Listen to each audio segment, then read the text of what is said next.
विवेक चूड़ामणि श्रीमद् आद्य शंकराचार्य विरचित।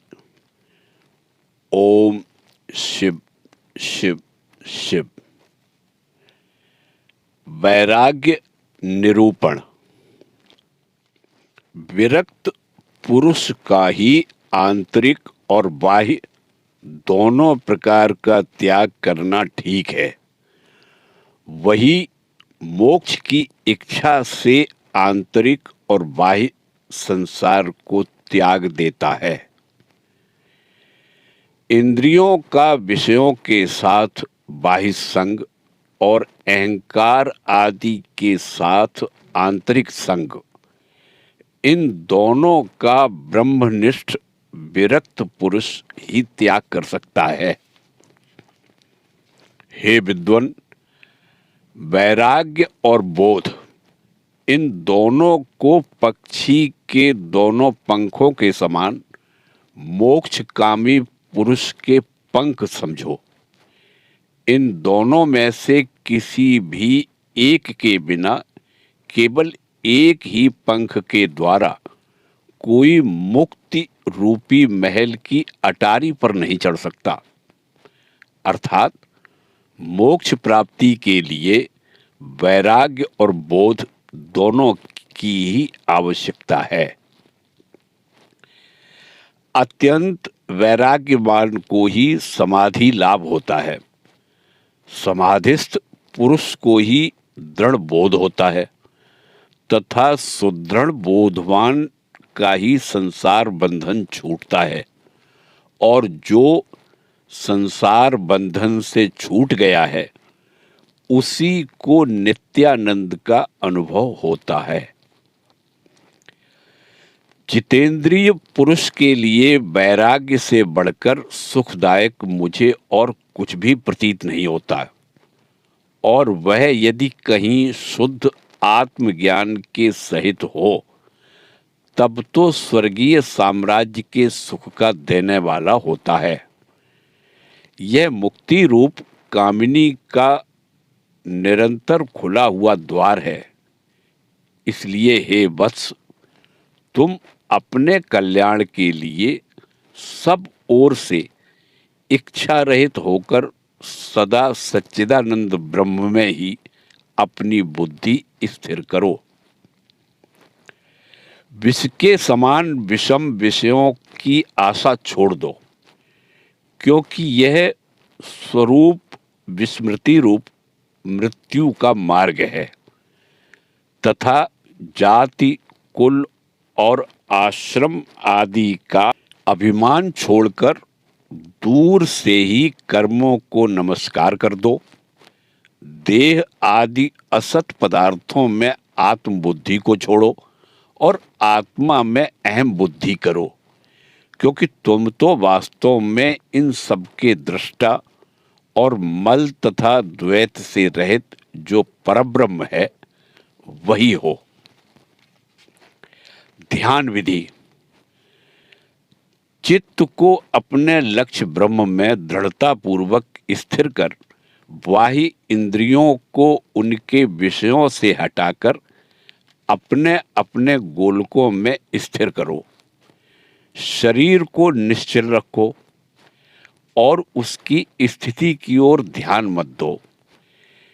इस प्रकार ब्रह्म और आत्मा की एकता करके तन्मय भाव से अखंड वृत्ति से अहर्निश मन ही मन आनंद पूर्वक ब्रह्मानंद रस का पान करो, और थोती बातों से क्या लेना है। दुख के कारण और मोह रूप अनात्म चिंतन को छोड़कर आनंद स्वरूप आत्मा का चिंतन करो, जो साक्षात मुक्ति का कारण है।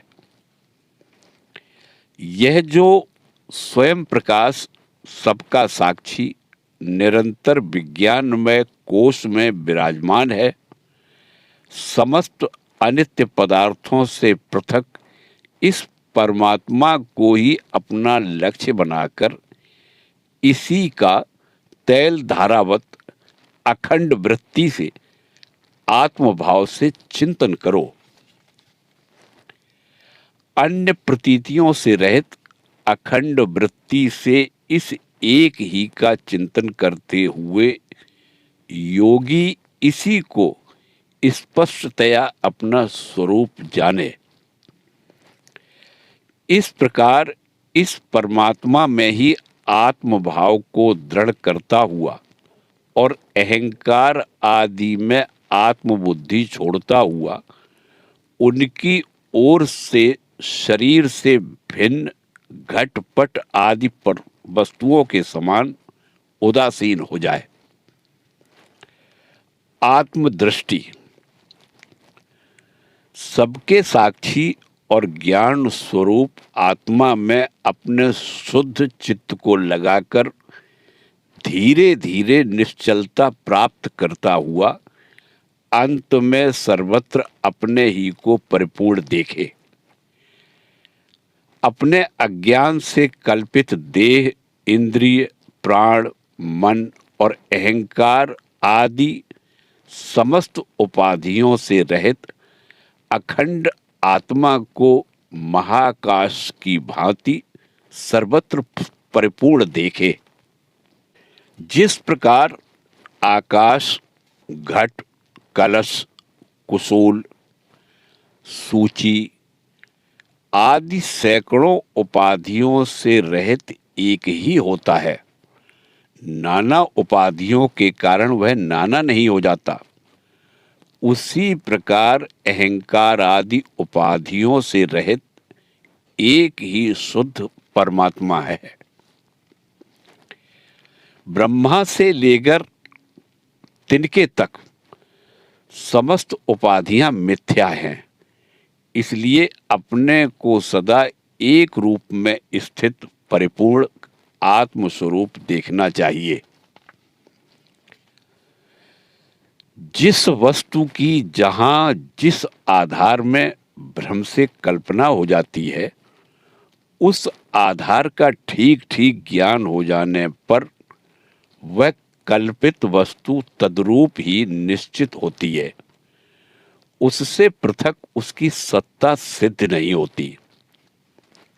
जिस प्रकार भ्रांति के नष्ट होने पर रज्जु में भ्रांतिवश प्रतीत होने वाला सर्प रज्जु रूप ही प्रत्यक्ष होता है, वैसे ही अज्ञान के नष्ट होने पर संपूर्ण विश्व आत्मस्वरूप ही जान पड़ता है।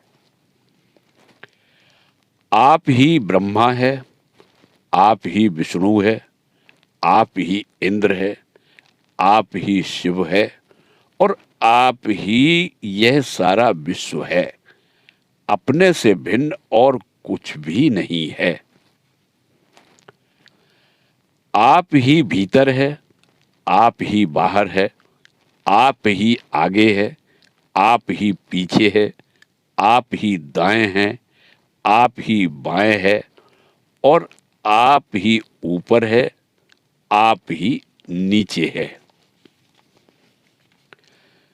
जैसे तरंग, फेन, भंवर और बुदबुद आदि स्वरूप से सब जल ही हैं, वैसे ही देह से लेकर अहंकार पर्यंत यह सारा विश्व भी अखंड शुद्ध चैतन्य आत्मा ही है।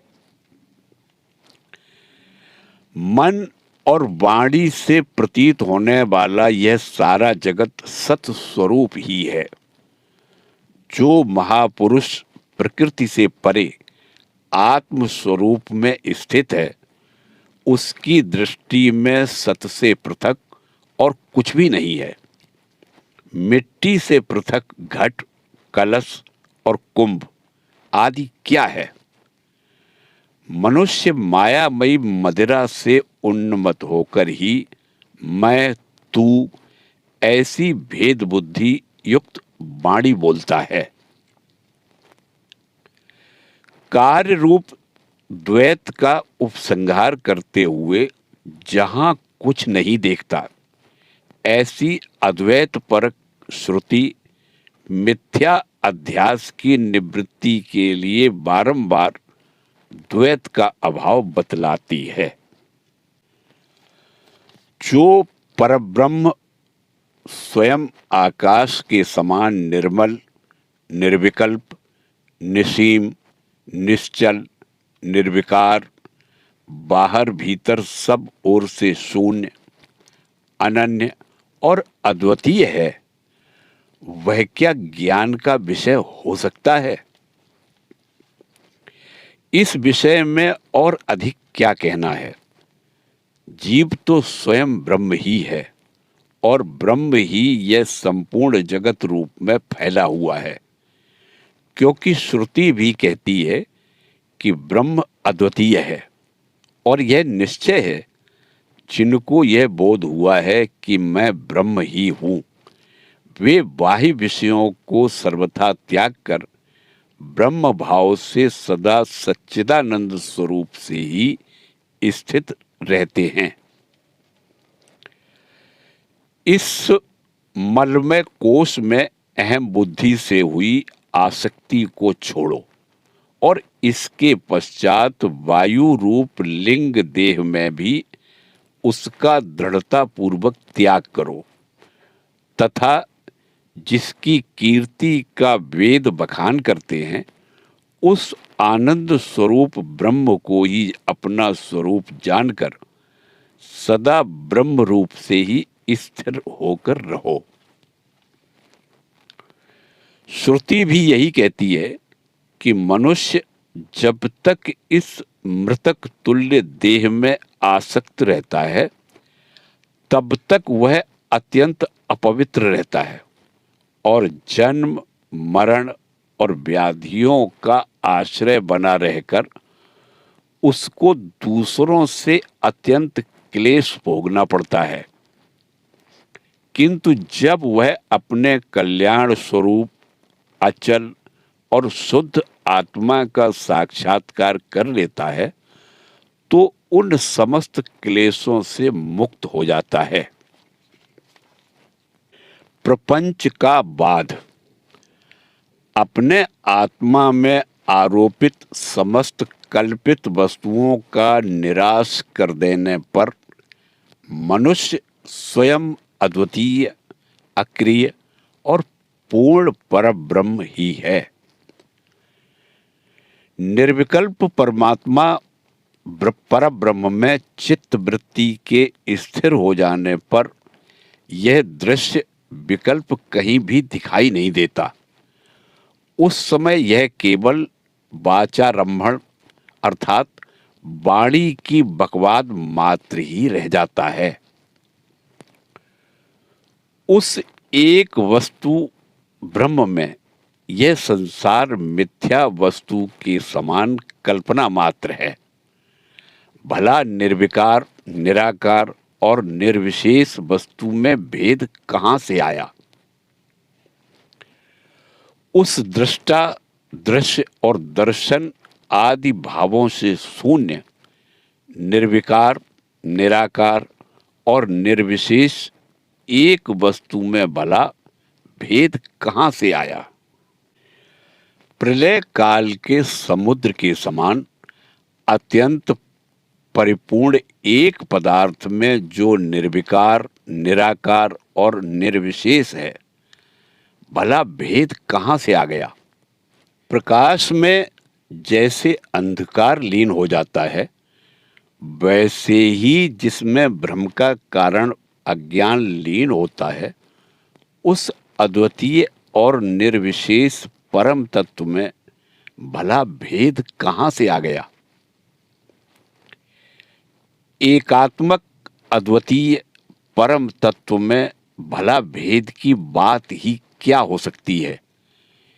केवल सुख स्वरूपा सुषुप्ति में किसने विभिन्नता देखी है? परम तत्व के जान लेने पर सत स्वरूप निर्विकल्प परब्रह्म में विश्व का कहीं पता भी नहीं चलता। तीनों काल में भी कभी किसी ने रज्जु में सर्प और मृग तृष्णा में जल की बूंद नहीं देखी। श्रुति साक्षात कहती है कि यह द्वैत माया मात्र है, वास्तव में तो अद्वैत ही है, और ऐसा ही सुषुप्ति में अनुभव भी होता है। रज्जु सर्प आदि में बुद्धिमान पुरुषों ने अध्यस्त वस्तु का अधिष्ठान से अभेद स्पष्ट देखा है, इसलिए ब्रह्म में अध्यस्त यह संसार रूप विकल्प अज्ञानजन्य भ्रम के कारण ही स्थित है। ओम शिव शिव शिव।